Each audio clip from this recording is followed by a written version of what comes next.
ETF index mutual funds నేర్చుకుని stock మార్కెట్లో రాణించాలనుకుంటున్నారా? వెంటనే ఈ నెంబర్కి కాల్ చేయండి. నమస్తే రమగారు. నమస్తే జయ. రమగారు, ఏదైనా మంచి చందమామ కథ చెప్పుకుందామండి. పూర్వం అట కాంభోజ రాజ్యానికి ఒక రాజుగారు ఉండేవారు. తాళధ్వజుడు ఆయన పేరు. ఆయనకి 3 కుమారులు ఉన్నారు. అయితే వరుసగా వాళ్ళు రెండేళ్ల గ్యాప్తో పిల్లలు. పుష్పకేతుడు, చిత్రభాండు, పింగళుడు 3 అబ్బాయిలు. అయితే ఏమైందట, ఈ పిల్లలు కొంచెం రాజార్హత వచ్చే సమయం వయసు వచ్చేసరికల్లా పిల్లల్ని ఏం చేసేవాళ్ళు, ప్రపంచ యాత్రకు పంపేసేవాళ్ళు. పెద్దవాడు రాజు అవుతాడు, చిన్నవాళ్ళు ఇద్దరు కూడా అతనికి సహాయం చేయాలి. అవును. అందుకని 3 అబ్బాయిలు ఒకళ్ళకొకళ్ళు తోడుంటారని 3 గుర్రాలు ఇచ్చి రోడ్ల ప్రపంచంలోకి తోలేరు వాళ్ళని. వీళ్ళంతా తిరుగుతూ పుష్పపురం అనేటువంటి ఒక స్త్రీ రాజ్యానికి చేరారు. ఓకే. ఇక్కడ రాణి గారు రాజ్యం, ఆడవాళ్ళదే రాజ్యం. అక్కడ ఎక్కువగా స్త్రీలు ఉంటారు, చిలకవి సైనికులుగా వాళ్ళుగా. మామూలు మగవాళ్ళు ఉన్నారు ఊళ్ళో, లేకపోవటం కాదు, స్త్రీ పురుషద్వేషం కాదు, కానీ ఆడపిల్లలకే రాజ్యం వచ్చే ధోరణి అనమాట. అక్కడ పోయారు. సరే, 3 ఏమనుకున్నారు, ఓ సత్రంలో దిగారు, గుర్రాలు కట్టేశారు. మరి ఆ పూట పడుకుని రెస్ట్ తీసుకుని మర్నాడు పొద్దున ఏమనుకున్నారు, ఎవరి దారిని వాళ్ళం పోదాం, వింతలు విడ్డూరాలు ఎవరి దారిని వాళ్ళు వెళ్ళి చూద్దాం అనుకున్నారు. వీళ్ళు ఏం చేశారు, నగరంలో ఒక పెద్ద ప్లేస్లో ఒక 4 రోడ్ల కూడలిలో ఒక సత్రంలో దిగారు. ఒక కార్నర్లో వీళ్ళు ఉన్నారుగా, మిగిలిన 3 సందులు కనపడుతున్నాయి కదా, ఈ 3 దారుల్లోకి వెళ్దాం అనుకున్నారు. ఎవరి దారిని వాళ్ళు వెళ్ళారు. ఈ 3వ వాడైన పింగళుడు నడుచుకుంటూ వెళ్తున్నాడు. వింతలు విడ్డూరు గుర్రం వేసుకెళ్ళిపోయాడు అనుకో, ఆ గుర్రం పరిగెత్తుకుంటూ పోతుంది, ఏమి చూడలేం. అందుకని మనం ఎక్కడికైనా వెళ్ళినప్పుడు కూడా నడిస్తే ఎక్కువ చూస్తాం మనం. నడిచి వెళ్తున్నాడు. బాగా నడవగా అసలు పెద్ద పెద్ద దారులు ఎంత బాగున్నాయో, రోడ్లు అవి చెట్లు గిట్లు బ్రహ్మాండంగా ఉన్నాయి. ముందుకెళ్తే ఒక చక్కటి భవనం, దాని బయట ఒక అందమైన అమ్మాయి ఫోటో వేళ్లాడేస్తుంది. ఈ కన్యారత్నం పేరు మహారాజరత్నం. ఓహో. రాయబడి ఉంది అక్కడ మహారాజరత్నం. ఈమె కొన్ని సంజ్ఞ ప్రకారం, అంటే కొన్ని గుర్తులు చూపించి ప్రశ్నలు వేస్తుంది. ఎవరైతే ఆ ప్రశ్నలకి సమాధానం చెబుతారో వాళ్ళని వివాహం చేసుకుంటుంది. సమాధానం చెప్పలేని వాళ్ళు మహారాజరత్నం గారి తోటలో పనిచేయాల్సి ఉంటుంది. ఈ పింగళుడికి ఓసారి ముందుకు పోయాడు, మళ్ళీ ఆ పిల్లని చూద్దామనిపించింది. వెనక్కి వచ్చి అమ్మాయిని చూశాడు. ఆ మాత్రం చెప్పలేమా, మనం చాలానే చదువుకున్నాం కదా, మనం వెళ్దామని లోపలికి నేను వస్తానన్నాడు. ప్రశ్నలకు సమాధానాలు చెప్పగలరా అని అడిగారు. చెబుతాను అన్నాడు. లేకపోతే మీకు షరతు తెలుసు కదా, తోటలో పని చేయాల్సి ఉంటుందంటే చేస్తాను అన్నాడు. లోపల తీసుకుపోయారు, ఓ చోట కూర్చోబెట్టారు. చక్కగా షర్బత్తు గిర్బత్తు ఇచ్చారు. బిల్డింగ్ అంతా లోపల చాలా బాగుంది. కూర్చున్నాడు. ఒక పళ్ళెము దాని నిండా చిగురుటాకులు వేసి పట్టుకొచ్చారు. సమాధానం చెప్పండి అని. ఏముంది ప్రశ్న, చిగురాకులు చూసి సమాధానం చెప్పంటారు. నాకు తెలియదు అన్నాడు. అయితే పదండి అని ఆయన బట్టలు విప్పించి ఓ పక్కన పెట్టి మూతక బట్టలు కట్టించి తోటలోకి తీసుకుపోయారు. సరే, ఈ మిగిలిన వాళ్ళిద్దరు కూడా ఎవరి దారిని వాళ్ళు వెళ్ళారా. పెద్ద అబ్బాయి పుష్పకేతుడు ఓ దారిలో వెళ్ళి సాయంకాలం తిరిగి వచ్చాడు. ఏ తమ్ముడు రాలా. ఏమిట్రా ఎవడు రాలేదు అని. చిత్రకేతువు తెలివైనవాడు, సాహసి, వాడు బాగా కత్తి తిప్పగలడు. పింగళుడు ఒక రవ్వ చిన్నపిల్లాడు, ఆఖరి తమ్ముడు అంటే ముద్దు ఉంటుంది. ఈ పింగళుడు వెళ్ళిన వైపు చూద్దామని ఆ దారిని వెళ్ళాడు. వెళ్తే బాగా నడవగా మహారాజరత్నం అనే కన్యారత్నం గారిది బిల్డింగ్ కనపడింది. పిల్ల చూస్తే బాగుంది. ముందుకు వెళ్ళిపోయాక కనిపించింది. వీడు కానీ ఒకవేళ దీంట్లోకి వెళ్ళాడా, ఏమిట్రా నాయన అని మళ్ళీ వెనక్కి వచ్చాడు. వచ్చి ఆ వాకిటో కూర్చున్న వాళ్ళని, బాబు ఎవరైనా నాలాంటి కుర్రాన్ని, నా పోలికలో ఉన్న ఒక అబ్బాయిని చూసావంటే, నేను వచ్చి లోపలికి పోయినట్టున్నారండి అన్నాడు. నిన్న లోపలికి వచ్చారు, బయటికి రాలేదంటే ఏమిటి అర్థం, తోటలోకి పోయినట్టే వాడు. అంతేగా. సరే, ఇతనికి కూడా వెళ్ళి అదేమిటో చూడాలనిపించింది. కానీ ముందు వెళ్ళిన పింగళుడు ఏం చేశాడు, అమ్మాయిని చూసి 2 సార్లు సరదాపడి గంట కొట్టేశాడు. లోపలికి వస్తానని కాలింగ్ బెల్ నొక్కాడు.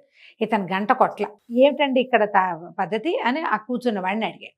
కూర్చున్నవాడు అన్నాడు, కొన్ని ప్రశ్నలు వేస్తారండి సంజ్ఞల ప్రకారం, అంటే ఏవో గుర్తులు చూపిస్తారు, దాన్ని బట్టి మీరు సమాధానం చెబితే పెళ్ళి, లేకపోతే తోట. సరేనని ఇతను ఏం చేశాడు, ఆ పుష్పపురంలోనే ఎవరైనా విద్వాంసులు ఉన్నారా అని కనుక్కున్నాడు. ముందు వెళ్తే ఒక ఆయన, అద్భుతమైన విద్వాంసుడు ఒక ఆయన ఉన్నాడు. వాళ్ళ ఇంటికి పోయాడు. ఆయనకి దండాలు పెట్టి, ఏమంటే మీ దగ్గర ఏమైనా గ్రంథాలు ఉన్నాయా, మీ ప్రాంతంలో గొప్ప గ్రంథాలు ఏమిటో తెలుసుకోవాలని వచ్చానండి అన్నాడు. ఆయన దానికే, నాయనా రారా, ఎవరైనా అసలు పుస్తకాల కోసం అడిగేవాళ్ళు ఉన్నారా ఈ కాలంలోనూ, రా నాయనా అని లోపల తీసుకుపోయాడు. తీసుకెళ్తే బోల్డన్ని గ్రంథాలు పెట్టున్నాయి. ఈ కుర్రాడు, ఈ పుష్పకేతుడు ఒక్క పుస్తకం తాళపత్రాలన్నీ తిరిగేశాడు. ఇంచుమించు అన్నీ అతనికి తెలుసు. ఒక కొత్త పుస్తకం ఉంది అక్కడ, అదేమిటి, ఒక మహావీరుడు అనేటువంటి ఒక జైన క్షపణకుడు రాసిన పుస్తకం. అది సంజ్ఞా ప్రకరణం, దాని పేరు. సైగల భాషని తెలుసుకోవటం. ఈ అబ్బాయి ఆ పుస్తకం ఆశాంతంగా చదువుకున్నాడు కూర్చొని 2-3 గంటల పాటు. తర్వాత వెళ్ళొస్తానండి అని దండం పెట్టి వెళ్ళిపోయాడు. ఓకే. సత్రానికి వెళ్ళి అన్నం తిని ఇక చిత్రభానుడి సంగతి వదిలిపెట్టేశాడు. ఏమైతే అది అయ్యాడు తమ్ముడు. ముందు ఈ పింగళుడు సంగతే చూడాలి. ఈ మహారాజరత్నం దగ్గరికి పోయాడు. కనపడిందిగా బిల్డింగ్, అక్కడికి వెళ్ళి గంట కొట్టాడు. ఆ లోపల నుంచి ఒక 4-5 చిరకత్తలు వచ్చారు. ఏమండి బాగా అన్ని బోర్డు అన్నీ చూసారా అన్నారు. అన్నీ చూశాను, నాకు సమాధానం చెప్తానన్నాడు. ఈయన లోపల తీసుకుపోయారు. ఒక పెద్ద హాల్లో కూర్చోబెట్టారు. మరి మంచినీళ్ళు తెచ్చారు, పానీయాలు తెచ్చారు. ఈయన చూసి బాగున్నాడు అనుకున్నారు. సరే ఏం చేశారు, ప్రశ్నలకు సమాధానం చెప్పడానికి సిద్ధంగా ఉన్నారా? సిద్ధమేనన్నాడు. లోపల నుంచి ఒక పళ్ళెం పుచ్చుకొచ్చారు. దాని నిండా చిగురుటాకులు ఉన్నాయి. ఈ చిగురాకులు చూశాక ఇతను గుర్తొచ్చింది, ఆ పుస్తకంలో ఏముంది, ఈ చిగురాకును చూపిస్తే నీ కులం ఏమిటి అని అడుగుతున్నట్టు జ్ఞాపకం వచ్చింది ఆ వాక్యం అతనికి. నేను క్షత్రియుల అబ్బాయిని, క్షత్రియ కులం మాది అని చెప్పాడు. లోపల నుంచి చప్పట్లు వినపడ్డాయి. అంటే కరెక్ట్ అనమాట. వీళ్ళు కాగితాలు ఈ చిగురుటాకులు చేత్తో పుచ్చుకుపోయారు. ఇక ఒక్కో వస్తువు వస్తోంది. ఈ అబ్బాయి ఆ పుస్తకంలో గుర్తు చేసుకుని 1 ఓ 10 ప్రశ్నలు 9 ప్రశ్నలకో సమాధానాలు చెప్పేశారు. లోపల నుంచి చప్పట్లు వస్తూనే ఉన్నాయి. ఇవి వచ్చిన అమ్మాయిలు కిలకిల్లాడుతూ సరదాగా వస్తున్నారు. ప్రశ్నలు అయిపోయినాయండి, రండి మిమ్మల్ని మా అమ్మగారు చూస్తానంటున్నారండి. లేవ తీసుకుపోయారు. బయట హాలే సూపర్ అద్భుతంగా ఉంది, లోపల ఇంకా పరమాద్భుతంగా ఉంది. నడవగా ఇతనికి అనిపించింది, తను సందులో ఏ మార్గంలో అయితే తను ఒక సందులో చూశాడు కదా ఈ బిల్డింగ్, తను లోపలికి వెళ్తున్నది అది కాదు, ఇదేదో రాజాంతఃపురంలోకి వెళ్తున్నానని తోచింది అతనికి. అంటే ఈ బయట కనబడే సాధారణ భవనంలో, అదే చక్కటి భవనంలోంచి ఒక మహా చక్కటి అంతఃపురంలోకి దారి వెళ్తోందనమాట. నడిచి వెళ్తే అంతఃపురంలో ఒక ప్రత్యేకమైన పరదాలు అవి ఉంటాయి, అవన్నీ కనపడుతుంది. లోపలికి వెళ్ళాక ఇదిగోనండి మా అమ్మగారని చూపించారు. చూస్తే అమ్మాయి పరమాద్భుత సౌందర్యవతి, కానీ బయట తగిలించున్న మహారాజరత్నం కాదు ఇది. అతను తెల్లపోయాడు. అదేమిటి, ఆ చిత్రపటంలో ఉన్న అమ్మాయివి కాదు నువ్వు, మహారాజరత్నం పెళ్లి కోసం కదా ఈ పరీక్షలు. అవును అనేసరికల్లా ఆవిడ పక్కపక్క నవ్వింది.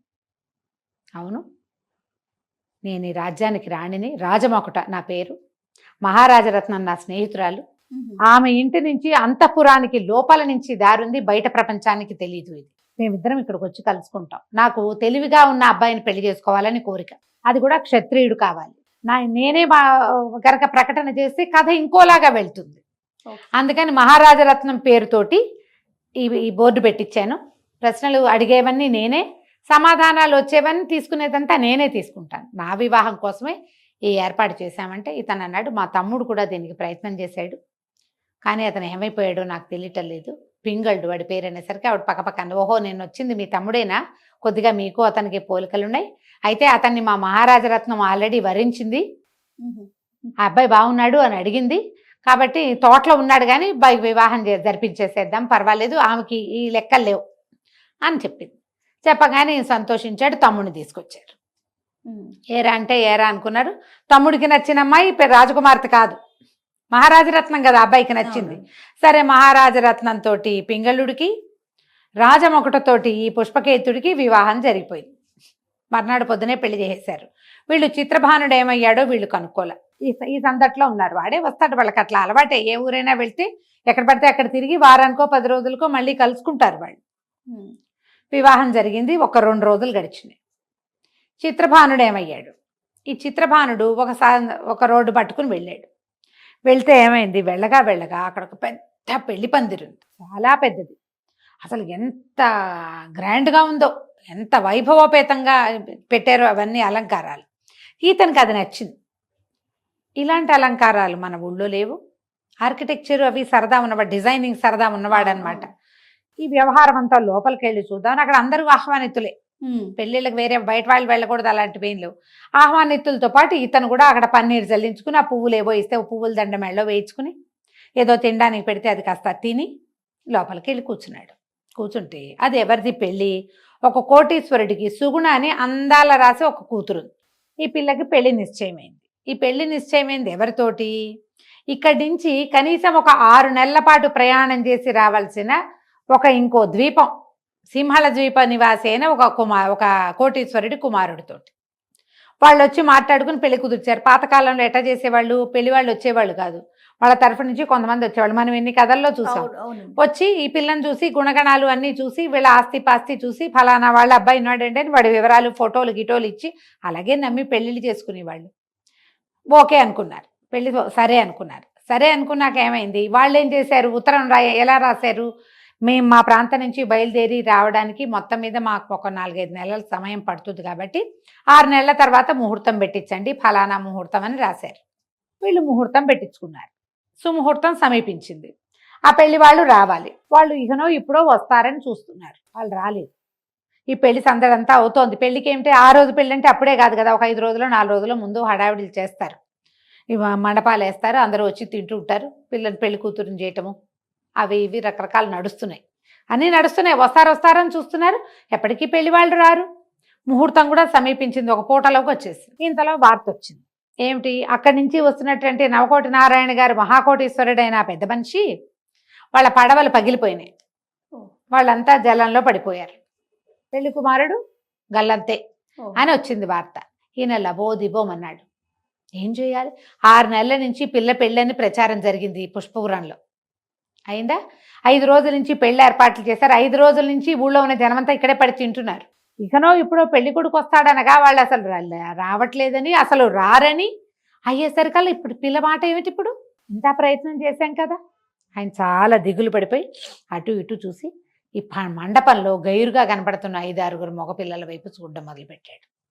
స్నేహితుడు వచ్చి సలహా ఏమిచ్చాడు, ముహూర్తం దాటిపోతుంది, అమ్మాయి పెళ్లికి సరైన ముహూర్తం ఇది, మనం ఆలోచించద్దు, ఎవరో ఒక అనురూపమైన కుర్రవాణ్ణి చూసి పెళ్లి చేసేద్దాం, మన ఆస్తులు మనకి ఎట్టాగా ఉన్నాయి కదా, అంతే చాలు, వాళ్ళు రాకపోతే పోయారు అని ఒకళ్ళిద్దరు సలహా చెప్పారు.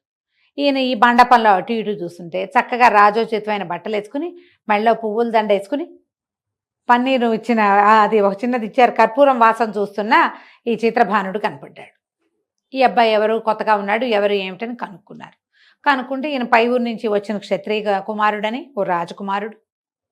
ఈయన గబగబా వచ్చి, బాబు మా అమ్మాయిని పెళ్లి చేసుకుని మాట దక్కించు, పెళ్లి ముహూర్తం దాటిపోతే పిల్లకి ఇంకా పెళ్లి కాదు, ఏదైనా చెడ్డ పేరు ఈ అమ్మాయితో పెళ్లి కుదిరాక ఆయన పోయాడని వస్తే మా పిల్ల బతుకు అన్యాయం అయిపోతుంది, నా మొత్తం ఆస్తి నీకు దఖలుపరుస్తాను నాయన అని బతిమలాడాడు. బతిమలాడితే తనకి ఏం చేయాలో తెలియదు. అన్న తమ్ముడు ఇద్దరు వచ్చారా, వాళ్ళిద్దరు ఎక్కడున్నారో వీడికి తెలియదు. వీడు 2 రోజుల నుంచి పెళ్లి హడావిడిలోనే ఉన్నాడు. పెళ్లి చేసుకుందామా వద్దా అని తన తండ్రి ఇలా చేసుకోవద్దని అలాంటివి ఏం బోధించాలి, సరేని అనుకున్నాడు. ఆ పక్కన ఉన్న వాళ్ళ అమ్మాయి మహాసౌందర్యవతి, బాబు నువ్వేం ఆలోచించుకు, వీళ్ళకు కోట్ల కొద్దీ ఆస్తుంది అని తానా తందానా ఉంటారుగా, అందరూ చెప్పంగానే సరే చిత్రభానుడు ఓకే అన్నాడు. అంటమేమిటి, వెంటనే ఈ అబ్బాయిని తీసుకెళ్ళిపోయారు, గబగబా మంగళ స్నానాలు చేయించేశారు, చటుకుని పీటల మీద ప్రవేశపెట్టారు. అమ్మాయి వచ్చేసింది సుగుణమణి, పెద్దగా రాండోళ్ళు మోగినే పెళ్ళైపోయింది. ఈ పూట పెళ్ళయింది. మరి సాయంకాలం పునఃసంధానం అయింది. తెల్లవారి కాస్త పలహారాలు అవి చేసి వాకిట్లో కూర్చుంటే పెద్దగా శబ్దాలు అవి అవుతున్నాయి, ఎవరో వస్తున్నారు. తీరా చూస్తే నిన్న తప్పిపోయిన పెళ్లి వాళ్ళు ఇవాళ వచ్చేసారు. రాగానే వీళ్ళు కంతపోయారు, పెళ్ళైపోయిందిగా అన్నారు. అనగానే అవతలవాడు నవకోటి నారాయణ చాలా గట్టివాడు, ఆయన ఊరికే పేరు ఆ మాట చెప్తున్నట్టు కోటీశ్వరుడు అనమాట. ఆయన తిరగబడిపోయాడు, మా పిల్లాడికి నిశ్చయించిన పిల్లని నువ్వు వేరే వాళ్ళకి ఎట్టా ఇస్తావు, పైగా చచ్చిపోయామన్న వార్త ఏంటి, పడవలు పగిలినాయి, అవును మేమేం చేసాం, మా పడవల్లో ఉన్నటువంటి బోళ్ళంత డబ్బు, దశకం, బంగారం, గింగారం, బరువైన వస్తువులు అన్ని నీళ్ళలో బారేసి ఆ పగిలిపోయిన చోట అంతా రిపేర్ చేసుకుని నిన్న మనం 3 రోజుల క్రితం రావాల్సిన వాళ్ళం ఇవాళ వచ్చాం, మేము వచ్చాం కదా మా కోడల్ని మాకు ఇవ్వమంటాడు. నిన్న పొద్దున పెళ్ళై రాత్రి పునఃసంధానం కూడా అయిపోయిన పిల్లని ఎటా ఇస్తారు వీళ్ళకి ఆయన అడుగుతున్నాడు. సమాధానం చెప్పు. మరి ఇంతకు 6 నెలల నుంచి ప్రయాణం చేసి వచ్చాం, సముద్ర ప్రయాణం, మా ఖర్చులు ఏమైనా సరే అనేసరికల్లా కాదన్నారు, కూడదన్నారు. ఇంతలో లోపల నుంచి ఈ చిత్రభానుడు బయటకు వచ్చేసరికల్లా ఏమిటంటే ఈ పెళ్లి వాళ్ళు వచ్చారు, వాళ్ళు గొడవ చేస్తారంటే ఎవడు గొడవ చేసేది రండి చూస్తానన్నాడు. వాళ్ళు కూడా ఊరుకోలే, పోట్లాటకి దిగారు. దిగితే ఈ చిత్రభానుడు ఒక్కడే కత్తి పట్టి వాళ్ళు మొత్తం మీద ఒక 1200 మందో 1400 మందో వస్తే అందరినీ చావచిత కొట్టి వదిలిపెట్టాడు వాడు. ఎందుకంటే కత్తి వీరుడు, ముందు వాళ్ళ అన్నయ్య కూడా చెప్పాడు అదే మాట. ఇది దాంతో కొట్టేసేసరికల్లా ఇప్పుడు ఏం చేయాలి, వాళ్ళు ఊరుకోలే. ఇంత గొడవ అయితే బతుకు జీవుడాన్ని పారిపోయారు. కానీ ఊళ్ళో ఇంకో చోట దిగి రాజస్థానానికి వెళ్ళారు. మాకు కుదిర్చిన పిల్లని 6 నెలల నుంచి ఫలానా ఈ పుష్పపురంలో ఉన్నటువంటి మహాకోటీశ్వరుడి కూతురు సుగుణమణి అనే సౌందర్యవతితోటి వివాహమని మేము మా ఊళ్ళో చెప్పుకున్నాం. ఇప్పుడు ఏమని వెనక్కి తిరిగి వెళ్ళాలి? అక్కడ నా పరువు మర్యాద అంతా గంగలో కలుస్తుందా? ఉమ్. ఇక్కడికి వస్తే మేము దేవమొహాలు వేసుకుని వాకిట్లో నుంచున్నాం. పెళ్లి కొడుకు అన్నవాడు ఎవడో కత్తి తిప్పి వత్తివీరుడు వాడొచ్చి మా మీద పడ్డాడు. మాకు సమాధానం కావాలి. ఈవిడికి ఏం చేయాలో తెలియలే. రాణికి, రాజమొకటికి వాళ్ళ పాయింట్ కరెక్టే, వీళ్ళ పాయింట్ కరెక్టే. ఈయనేమంటాడు, ఈ ఊళ్ళో ఉన్న కోటేశ్వరుడు సుగుణమణి తండ్రి 5 రోజుల నుంచి పెళ్లి ఏర్పాట్లైనా ఊరంతా తిన్నారు, సుముహూర్తం దాటిపోతోంది, ముహూర్తం దాటిపోయి పెళ్లి తప్పిపోతే పిల్లకి చెడ్డ పేరు వచ్చేస్తుంది, నేను ఇంత ప్రయత్నం చేశాను, అందుకని పందిట్లో ఉన్న ఒక పెళ్లి కొడుకుని సెలెక్ట్ చేసుకుని పెళ్లి చేసేసాము, పునఃసంధానం కూడా చేసేసాం, కన్యాదానం చేసేసిన పిల్లకి మారుమని ఎట్లా చేయను నేను, మా కోడలు మాకు ఇవ్వమంటున్నాడు, నేను ఎట్లా ఇస్తాను? సరే ఈవిడే ఈ అమ్మాయి రాజం ఒకటి ఆ పూటంతా అటు ఇటు తిరిగి సాయంకాలం భర్తను కేకేసి 2 రోజులైంది, 3 రోజులు పెళ్ళి అంతే. అతను పిలిచి దీని సంగతి చూడండి, ఇది ఎట్లా చేయాలో తెలియటం లేదు అనేసరికల్లా ఆయన ఏమన్నాడు, అతను అన్నాడు, పై ఊరు నుంచి వచ్చిన వాళ్ళని సపోర్ట్ చేయాలి, వాళ్ళు విదేశీయులు మన దేశానికి వచ్చినప్పుడు మనం సహాయం చేయాలి కదా అంటే ఆయన ఏమన్నాడు, వచ్చిన కోటీశ్వరుడు ఆ కుర్రాడు పీచమని చాలు, నాకు అదే నా కోరిక అన్నాడు. అనగానే సరే పద మేమే వస్తామని అన్న తమ్ముడు ఇద్దరు చెరో కత్తి పుచ్చుకుని 50 మంది సైన్యాన్ని వేసుకుని ఆ పెళ్లి వాళ్ళ ఇంటికి వెళ్ళారు. నిన్న యుద్ధం చేసిన వాడెవడు, ఈ కొత్తగా వచ్చిన కోటేశ్వరుడితో వాడిని పిలవండి అన్నారు. పిలవండి అంటే లోపల నుంచి కత్తి సవరించుకుంటూ చిత్రభానుడు బయటకు వచ్చాడు. చూడంగానే పింగళ్ళు కేకేసాడు, అన్నయ్య అన్నయ్య చిన్ననే వేస్తున్నాడు. తీరా చూస్తే ఏముంది, అన్నదమ్ములు 3 ఎదురుపడ్డారు.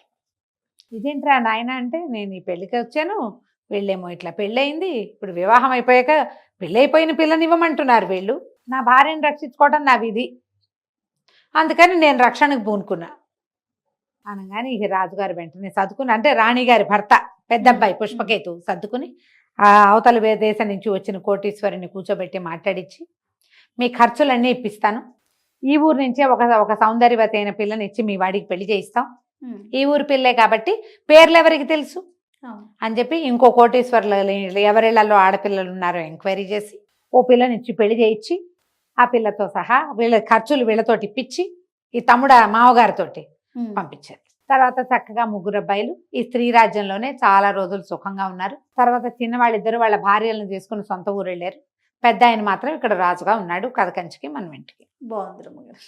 నమస్తే అండి. నమస్తే.